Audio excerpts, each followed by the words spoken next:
Understand that the TV news is often awash with stories of public servants doing things that they shouldn't be doing. But this next story is about a public employee doing something right. Like 99% of them do every single day and never make the news for it.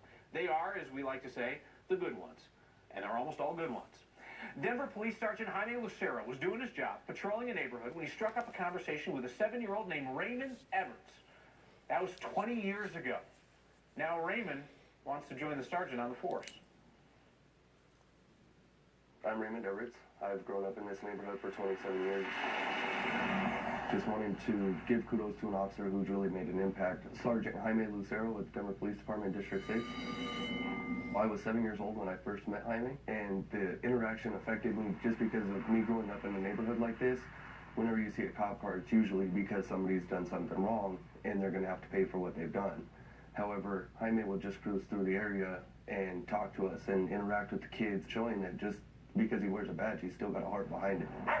I actually had a friend that grew up with me. He was a gangbanger, and this is a gang-related neighborhood. And Jaime kept telling me, that's not the life for you, Elijah Ray, that's not the life for you. And he kept reminding me that every time that I would have a contact with him.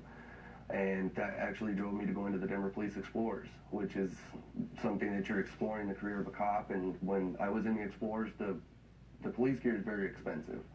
And I would tell him, like, oh, well, you know, I kind of need a handcuff case. And within a few days, he'd show up at the house, here's your handcuff case. And what he was doing was asking guys around the station, hey, if you have any old equipment, let me know. I've got somebody that needs it. I wear a thin blue line bracelet every single day. And I always tell him, this is for you. You know, this is to show my bond with you and to show my respect for you as an officer, that you've created an officer inside of me. I do want to be like Jaime Lucero. I want to be an officer that's out on the streets, that's encouraging the community to bond with us, to be able to show that there are good guys out there. Raymond's hoping to join DPD Academy next year. All started with an officer, kid, and a conversation.